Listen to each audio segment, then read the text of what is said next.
ये लिवर का स्पेसिमेन है, इसको हम एक्सप्लेन करेंगे आज।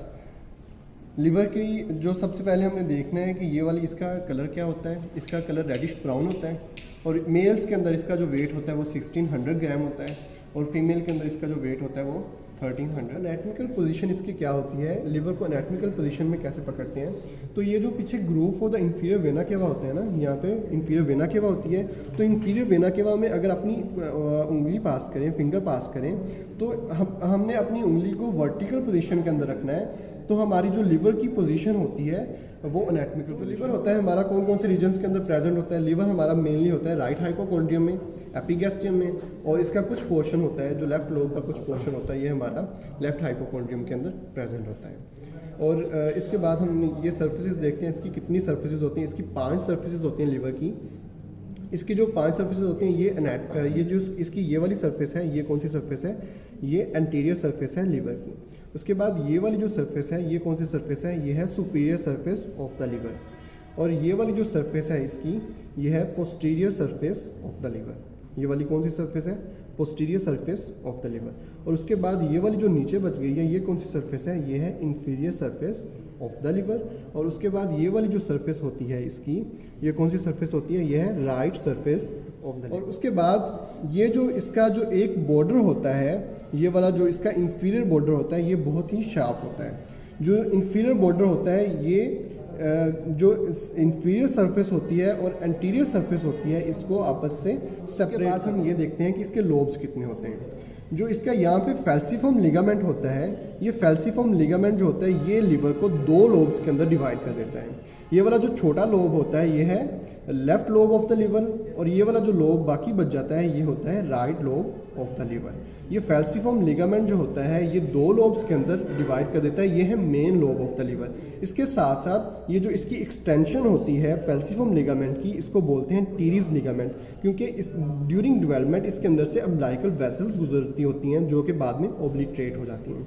इसके बाद 2 इसके असेसरी लोब्स होते हैं। ये होता है caudate lobe, CAUDATE, caudate lobe. ये कहाँ पे प्रेजेंट होता है, ये होता है इंफीरियर वेना केवा और लिगामेंटम विनोसम के दरमियान में जो पोर्शन होता है, जो जगह होती है, इसको बोलते हैं कोडेट लोब। इसके राइट साइड पे कौन सी चीज़ होती है, कोडेट लोब की राइट साइड पे इंफीरियर वेना केवा होती है और उसके लेफ्ट साइड पे लिगामेंटम विनोसम होता है।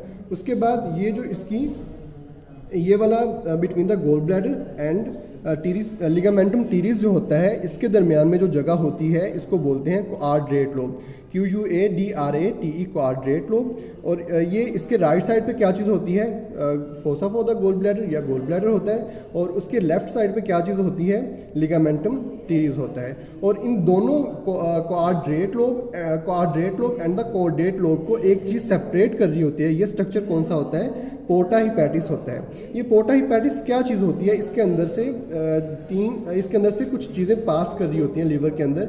ये क्या चीज़ होती है, हिपैटिक आर्टरी होती है, पोर्टल वेन होती है और हिपैटिक डक्ट्स होती हैं।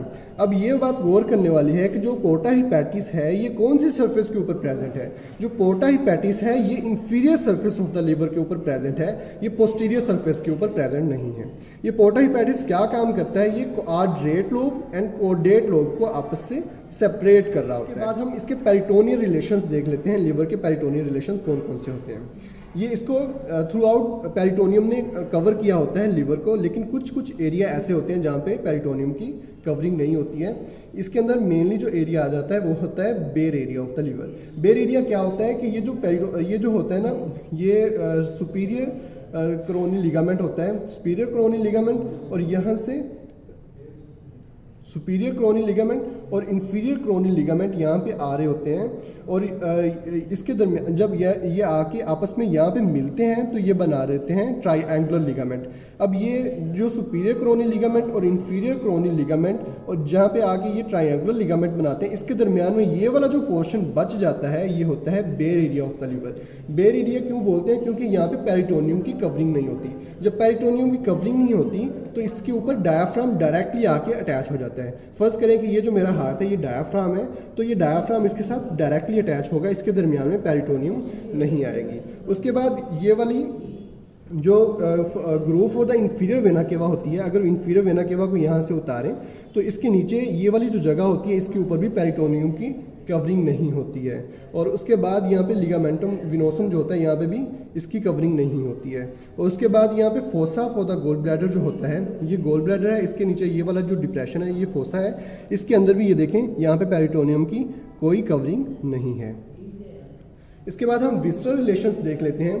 तो एंटीरियर सरफेस के ऊपर जो इसका होता है वो क्या कौन से विसराज होते हैं, यहाँ पे लिगामेंट, ये फैल्सीफॉर्म लिगामेंट होता है। फैल्सीफॉर्म लिगामेंट जो होता है एंटीरियर सरफेस के ऊपर बस यही होता है, ये क्या करता है, ये लिवर को एंटीरियर एब्डोमिनल वॉल के साथ अटैच करवाता है। और इसके पोस्टीरियर सरफेस के क्या रिलेशंस होते हैं, पोस्टीरियर सरफेस के ऊपर इसके एक तो बेर एरिया होता है जो कि इसके विसरल रिलेशंस के अंदर आता है। उसके बाद groove for the inferior vena cava होती है, और उसके बाद यहाँ पे कॉर्डेट लोब होता है और लिगामेंटम विनोसम होता है, और उसके बाद इम्प्रेशन फॉर द एसोफेगस होता है। और इसके इंफीरियर सरफेस के विसरल रिलेशंस क्या होते हैं, इसके इंफीरियर सरफेस के ऊपर गैस्ट्रिक इंप्रेशन होता है, और उसके बाद यहाँ पे ड्यूडिनम आ जाती है। ड्यूडिनम के बाद यहाँ पे आ जाता है हमारे पास कॉर्डेट लोब, और यहाँ पे क्या चीज़ आ जाती है, fossa for the gall bladder, and यहाँ पे कोलिक फ्लेक्सस आ जाते हैं, और यहाँ पे इंप्रेशन होता है किडनी के लिए, और उसके बाद यहाँ पे सुप्रारीनल ग्लैंड होता है। इसके जो सुपीरियर सरफेस के रिलेशन होते हैं, इसके अंदर क्या चीज़ आती है, सुपीरियर सरफेस के रिलेशंस के अंदर डायफ्राम। इसके बाद हम इसकी आर्टेरियल सप्लाई देख लेते हैं, इसको कौन सी आर्टरी सप्लाई कर रही होती है, ब्लड सप्लाई इसकी देख लेते हैं। तो इसको हिपैटिक आर्टरी सप्लाई कर रही होती है और पोर्टल वेन सप्लाई कर रही होती है। ब्लड इसकी तरफ लेके जाती हैं कौन सी, एक तो हिपैटिक आर्टरी होती है जो कि 20% इसको सप्लाई करती है, ये पोर्टा हिपैटिस से इसके अंदर जा रही होती हैं आर्टरी और पोर्टल वेन। जो हिपैटिक आर्टरी होती है वो 20% सप्लाई करती है, और पोर्टल वेन जो होती है वो उसको 80% सप्लाई करती है। और यहाँ से जो हिपैटिक वेन होती है वो यहाँ से ब्लड लेके जाती है टुवर्ड इंफीरियर वेना के बाद। जो वीनस ड्रेनेज होती है वो कौन सी वेन करती है, वो हिपैटिक वेन करती है इसको वीनस ड्रेनेज। नर्व सप्लाई होती है वो होती है parasympathetic and sympathetic nerve supply होती है। जो सिंपथेटिक होती है ना वो सिलिक प्लेक्सिस को सप्लाई कर रहा होता है। और सेगमेंट्स देख लेते हैं। हिपैटिक सेगमेंट एक बहुत ही इंपॉर्टेंट टॉपिक है। तो यहाँ पे इसकी ना जो सर्जन्स होते हैं वो एनाटॉमिकल इसकी डिवीजन के ऊपर लिवर की सर्जरी नहीं कर रहे होते, वो फंक्शनल इसकी डिवीजन के ऊपर लिवर की सर्जरी कर रहे हैं। फिजियोलॉजिकल लोब्स कौन कौन से होते हैं, अगर हम groove for the inferior vena cava से लेके fossa for the gall bladder तक एक लाइन खींचें जिस लाइन को बोलते हैं कैंटलीज लाइन, ये जो कैंटलीज लाइन होती है ये इसको फिजियोलॉजिकल या फंक्शनल लोब्स के अंदर डिवाइड कर देती है। ये वाला जो इधर वाला ये जो होता है ये लेफ्ट फिजियोलॉजिकल या फंक्शनल लोब होता है, और उसके बाद ये वाला राइट फिजियोलॉजिकल या फंक्शनल लोब होता है।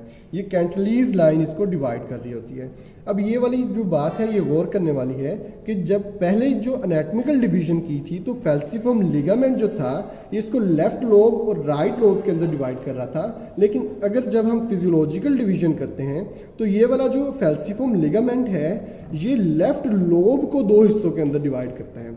लेफ्ट लोब को दो हिस्सों के अंदर डिवाइड करता है, left lateral and left medial segment के अंदर डिवाइड कर देता है। ये अब लिवर को लोब्स के अंदर डिवाइड नहीं कर रहा बल्कि लेफ्ट लोब को दो हिस्सों के अंदर, दो सेगमेंट्स के अंदर डिवाइड करता है, left lateral and left medial lobe के अंदर डिवाइड कर देता है। अगर हम यहाँ पे वर्टिकल लाइन खींचे तो ये वाला जो इसका सेगमेंट होगा इसको हम एंटीरियर सेगमेंट बोलेंगे, और ये वाला जो होता है इसको पोस्टीरियर सेगमेंट बोलेंगे राइट लोब का। अब यहाँ पे हम हॉरिजॉन्टल एक लाइन पास करते हैं और हम इसकी नंबरिंग कर देते हैं। यहाँ से हम नंबरिंग स्टार्ट करेंगे। ये वाला यहाँ पे अगर पीछे से देखें तो ये कौन सी जगह होती है, कॉर्डेट लोब वाला एरिया होता है। तो इसको हम फर्स्ट नंबर अलॉट करेंगे, उसके बाद ये, फिर सेकंड, फिर थर्ड, फिर फोर्थ, फिर फिफ्थ, फिर सिक्स्थ, फिर सेवन्थ और फिर एट। फर्स्ट एंड फोर्थ जो होते हैं वो लेफ्ट मीडियल के अंदर आ जाते हैं, और सेकंड एंड जो थर्ड होते हैं वो लेफ्ट लैटरल के अंदर आ जाते हैं, और फिफ्थ और एट्थ जो होते हैं वो आते हैं हमारे पास राइट एंटीरियर के अंदर आ जाते हैं, और जो हमारे पास बच जाते हैं सिक्स्थ एंड सेवन्थ वो आ जाते हैं हमारे पास राइट पोस्टीरियर के अंदर आ जाते हैं। और उसके बाद एक और बात गौर करने वाली है कि जो कैंटलीज लाइन थी वो हमने कहाँ से खींची थी, इंफीरियर वेना केवा से लेके fossa for the gall bladder. जो हमने अब फिजियोलॉजिकल डिवीजन के अंदर ये caudate lobe and quadrate lobe आता है, ये कौन कौन से लोब के अंदर आते हैं, ये लेफ्ट लोब का हिस्सा बन जाते हैं। लेकिन जब हमने एनाटॉमिकल डिवीजन की थी तो ये वाला एनाटॉमिकल डिवीजन के अंदर ये वाले जो caudate lobe and quadrate lobe थे ये हमारे राइट लोब के अंदर प्रेजेंट थे। लेकिन जब हम फिजियोलॉजिकल डिवीजन देखें ना, यहाँ पे हमने इंफीरियर वेना केवा से लेके fossa for the gall bladder तक एक लाइन खींची, तो ये वाला जो पोर्शन है ये किस जगह के अंदर आ गया, लेफ्ट लोब के अंदर। तो इस तरह caudate lobe and quadrate lobe जो होते हैं ये हमारे लेफ्ट लोब के अंदर आ जाते हैं। Thank you very much.